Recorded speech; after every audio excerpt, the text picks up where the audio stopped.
अवैध उत्खनन के दौरान धनबाद में हुई 12 लोगों की मौत के मामले में भाकपा माले के महासचिव दीपांकर भट्टाचार्य ने मृतक के आश्रितों को नियोजन देने की मांग की है। साथ ही अवैध उत्खनन को वैध करार देकर कोल सेक्टर तहत कार्य कराए जाने की मांग की है। दीपांकर भट्टाचार्य आज धनबाद पहुंचे। जिले के सर्किट हाउस में मीडिया से बातचीत के दौरान उन्होंने यह बातें कही। उन्होंने कहा कि प्रशासन, जनप्रतिनिधि, सरकार के मंत्रियों की मिलीभगत से यह पूरा खेल चल रहा था। अवैध उत्खनन के दौरान होने वाली घटनाएं लगातार छिटपुट घटते रह रही थी, लेकिन इस बार हादसे में कई लोगों की जान गई है। 15 से अधिक लोगों की मौत इसमें हुई है। हालांकि प्रशासन के द्वारा पुष्टि को लेकर लीपापोती की गई है। दिन में जिस समय शव निकाले गए उस समय शवों को निकालना संभव नहीं था। हादसे में मारे गए लोगों को हम कोयला चोर नहीं कह सकते हैं, इन्हें हम मजदूर कहेंगे। सरकार की परिभाषा इलीगल माइनिंग की है, लेकिन इसमें गई जान यहाँ के ग्रामीण नौजवानों की है।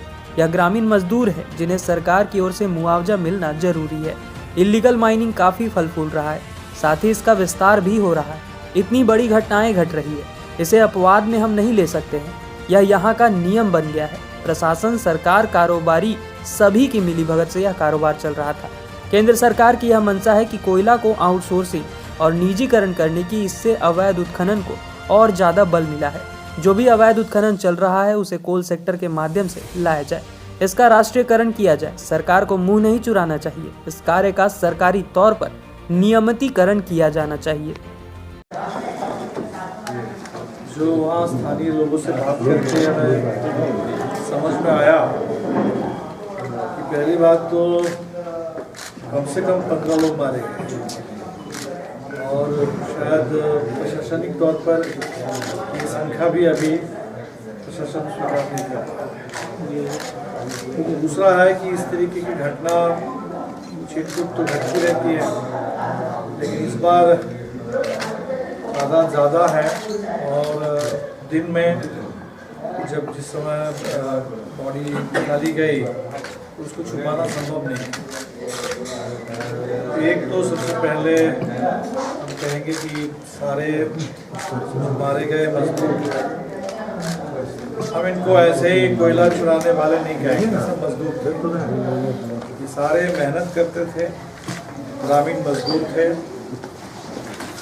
ये सरकार की परिभाषा इलीगल माइनिंग की है और उसके एक परिघटना के तौर पर वो संचालित होती है, लेकिन जो जान जो गई है ये यहाँ के ग्रामीण नौजवानों की जान गई है।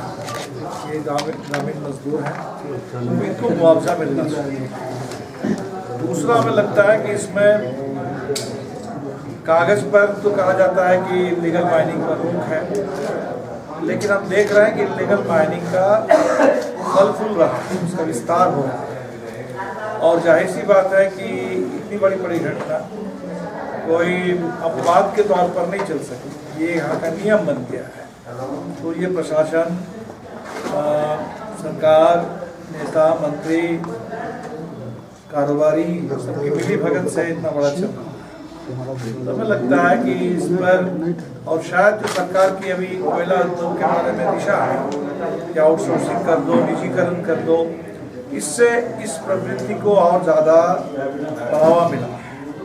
तो ज़रूरत इस बात की है कि पूरा टोटल जो कोयला उद्योग में जो भी उत्पादन हो रहा है, जो भी काम चल रहा है, उसको कोल सेक्टर के मार्फत लाया जाए, पूरे सरकारी नेशनलाइज सेक्टर के मार्फत लाया जाए और इससे मुंह चुराने के बजाय बल्कि स्थानीय जो लोग इसमें लगे हुए हैं, हमें लगता है कि इसका रेगुलराइजेशन हो और कहीं वो किसी कोऑपरेटिव के तहत हो सकता है या जो भी तरीका उसके लिए हो। पहली बात इसको एडमिट करना पड़ेगा कि चल रहा है, और अगर चल रहा है तो इसमें जो भ्रष्टाचार है वो उसका फायदा लोगों को मिल रहा है, और जो सबसे ज़्यादा सुरक्षा